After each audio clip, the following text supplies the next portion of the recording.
queridos amigos do Aviação Sem Mistério, sejam todos bem-vindos à Space Adventure, essa exposição da NASA aqui em São Paulo, no Shopping Eldorado, no estacionamento do Shopping Eldorado, onde a gente vai saber um pouco mais sobre o programa espacial americano e sobre as missões Apollo. Sejam bem-vindos a essa viagem interplanetária, a primeira viagem espacial aí do Aviação Sem Mistério. Eu tive a oportunidade de passar por 2 vezes lá nos Estados Unidos, na NASA, no Kennedy Space Center, e essa exposição está muito legal, está muito linda, e eu vou trazer muita coisa legal para vocês.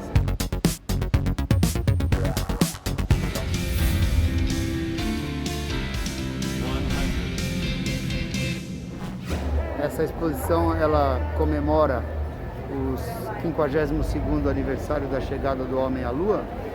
E pessoal, é uma exposição maravilhosa. Tivemos a presença aqui de um astronauta da NASA, o Charles Duke. Infelizmente ele já foi embora.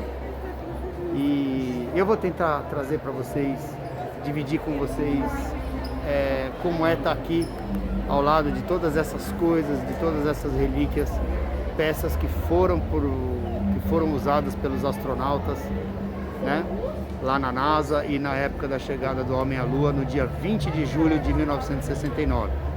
Vamos comigo? Vamos lá então. Olha só, meus amigos, aqui tem um sem número de coisas, são centenas de artefatos que foram usados pelos astronautas. Aqui a gente tem uma filmagem da confecção dos uniformes, né, dos Space Suits, né, pelo pessoal da NASA. Olha aí, ó. Nossa, tá sendo uma exposição muito linda. Pela primeira vez a gente tem acesso a isso fora dos Estados Unidos. Eu tive a oportunidade de ir para o Kennedy Space Center por 2 vezes e observar as coisas lá, né? E realmente é fantástico esse mundo aqui da exploração espacial. E tem tudo a ver com a aviação. Por quê? Porque todos os astronautas, sem exceção, todos eles eram pilotos de caça, pilotos de teste, ou da Marinha, ou da Força Aérea dos Estados Unidos, ou até mesmo pilotos de testes exclusivos da Lockheed, da Boeing, da McDonnell Douglas. Então tem tudo a ver aí com a nossa aviação. Aqui, meus amigos, a gente tem uma réplica do Saturno V, né? Que foi um foguete de 4 estágios. Foi esse foguete que levou o pessoal, que levou as missões Apollo até a Lua, né? Esse foguete ele tinha 110 metros de altura, levava 2.500 toneladas de combustível só no primeiro estágio. O primeiro estágio dele, que eu vou filmar mais perto aqui para vocês, eram 5 motores Rocketdyne F1, tá? Que até hoje é o foguete de câmara de combustão única mais poderoso jamais fabricado pelo ser humano. Pessoal, essas são as câmeras filmadoras que eram usadas nas filmagens das missões Apollo.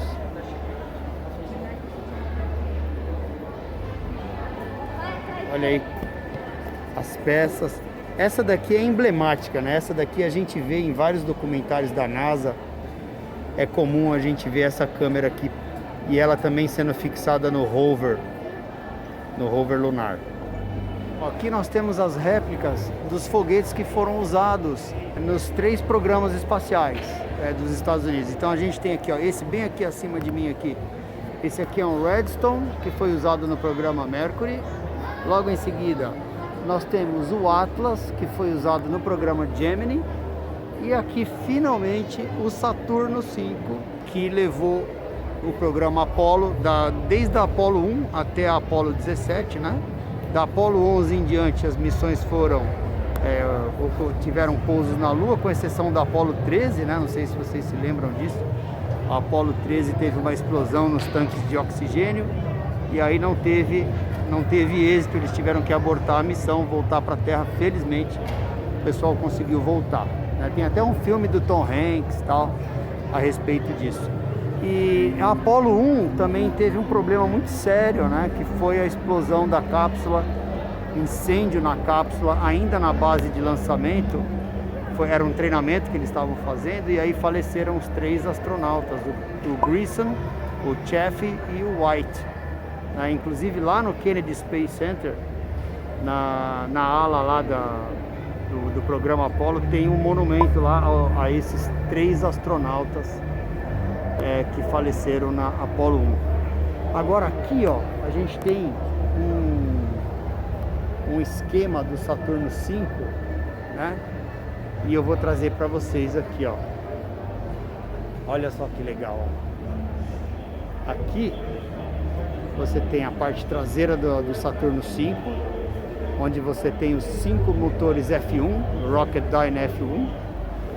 Aí você vê aqui o final do tanque de combustível e as mangueiras que conectariam esse combustível aos foguetes, aos motores, né? Aqui você tem os tanques. Os tanques, eles têm uma separação porque eram dois combustíveis, né? Esses 2 combustíveis combinados era que faria o combustível propriamente dito. Eram 2.500 toneladas de combustível, gente. Era oxigênio líquido e uma outra mistura de querosene, um querosene mais refinado. Aí você misturava esses 2 combustíveis e você tinha todo o combustível do primeiro estágio, que era queimado nos 5 motores F1 que ficavam ali atrás. Bom, esse aqui é o estágio 2 do foguete Saturno V. Aqui, ó, tinha um anel de contenção, onde eu tô com a mão aqui. Esse anel de contenção era dinamitado e o primeiro estágio caía, se perdia no mar. E aí nós tínhamos 5 motores também Rocketdyne. Esses 5 motores eram menores do que os F1s, né? Porque eles já tinham uma propulsão menor devido à menor carga que eles precisavam imprimir. Aí aqui também você tem um frame e aqui mais tanques de combustível que serviriam para esses motores menores aqui, também 5 motores do segundo estágio, né? Os motores do primeiro estágio queimavam por 2 minutos e meio e depois assumiriam esse segundo estágio. Era esse segundo estágio que efetivamente colocaria o Saturno V em órbita a 27.000 km por hora. Aqui a gente está vendo o terceiro estágio do Saturno V, né? Basicamente esse terceiro estágio ele já era usado quando o Saturno V já estava em órbita, né? E o terceiro estágio era o que ia colocar a nave na direção da Lua, através da injeção translunar. Aqui a gente consegue ver o que seria os tanques de combustível do terceiro estágio, que é um foguete de motor único, né? E aqui, ó, logo em seguida, pessoal, após esse hatch aqui, ó, essa separação do tanque de combustível do terceiro estágio, você tinha o último estágio da nave toda, do stack ou da pilha, né? Nós tínhamos aqui o módulo lunar, que é composto de 2 partes, o módulo de descida e o módulo de ascensão. O módulo de descida do módulo lunar, ele é esse que tem as patinhas aí, as 4 patas, que ele ia fazer o pouso, né, o landing na Lua. E o módulo de ascensão seria essa parte aqui, ó. Essa parte aqui, que essa parte inclusive se desprendia da parte de baixo para poder entrar na órbita da Lua, para poder reacoplar ali, ó, no módulo de serviço e no módulo de comando e fazer a outra injeção para voltar para a Terra. E de tudo isso que nós estamos vendo aqui, a única parte que retornaria para a Terra é o módulo de comando, que é essa parte superior aqui, ó, onde você tem a representação aí do lugar para os 3 astronautas. Essa torreta que vocês estão vendo aqui na frente seria um sistema de abortar o lançamento. Por exemplo, se algum problema acontecesse, isso aí, que também é um foguete, ele seria acionado puxando o módulo de comando e os 3 astronautas para longe de toda a nave. salvando aí a vida dos astronautas em caso de emergência. Aqui, pessoal, seria o esquema do painel do módulo de comando. Se a gente perceber bem, é bem parecido com o painel de avião convencional na época, né? É que é claro que aqui, ali, ó, eu vou dar um zoom aqui, aonde seria o horizonte artificial, aí as referências são outras, né? Porque no espaço não tem horizonte. Olha aí, meus amigos, aqui a gente tem um pedaço do painel do módulo de comando, muito semelhante com o que a gente tem num avião convencional. Aqui, ó, mais instrumentos, mais painéis de controle. Realmente é uma emoção muito grande estar perto disso aqui, porque foi uma tecnologia que possibilitou que mesmo a aviação civil, até mesmo a aviação militar, conseguisse tirar grande proveito de toda a tecnologia que foi desenvolvida no programa espacial americano.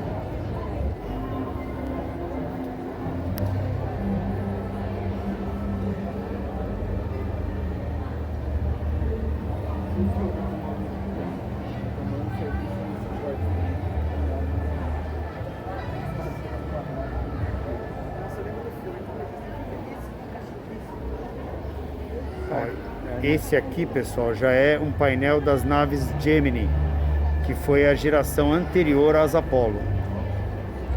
Meus amigos, esse aqui é o sistema de controle ambiental da Apollo. Era aí que se fabricava aí o oxigênio e a água para os tripulantes. Imaginem vocês a importância que esse sistema tinha para manter a vida dentro da espaçonave. Esse é um filtro de dióxido de carbono. Esse daí foi a grande estrela daquele filme Apollo 13, aonde, devido a uma falha nos tanques de oxigênio, os astronautas tiveram que se refugiar no módulo lunar. E lá não tinha filtro de dióxido de carbono para todo mundo, e eles tiveram que adaptar esse filtro, que é quadrado, nas tomadas cilíndricas do módulo lunar. Então vocês imaginem aí a engenharia que eles tiveram que fazer para fazer isso aí funcionar naquela pressão toda lá, né? E aqui, ó, esse daqui é um sistema de oxigênio para atividade extraveicular. Esse aqui já foi usado no ônibus espacial, no Space Shuttle. E aqui mangueiras de oxigênio que eram usadas na Apollo. E mais uma infinidade de equipamentos, ó, que nós temos aqui. Esse era o relógio de contagem regressiva que ficava nas salas de controle das missões Apollo. E aqui a gente tem um indicador de direção, que seria aí, a grosso modo, um horizonte artificial usado na Gemini.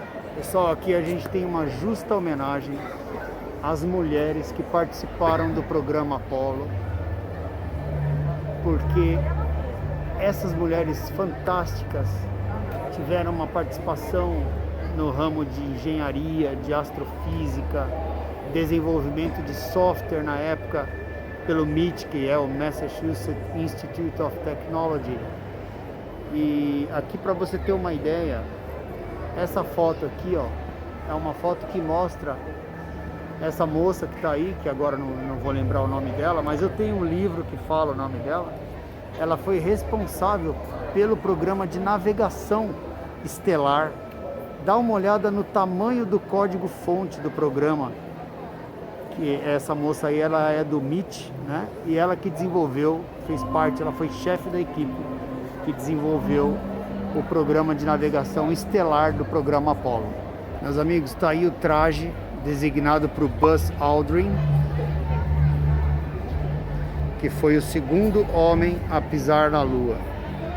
Essas peças são originais e foram cedidas aí pela NASA para que a gente pudesse ter a oportunidade, a honra de estar presenciando isso aqui no Brasil, em São Paulo.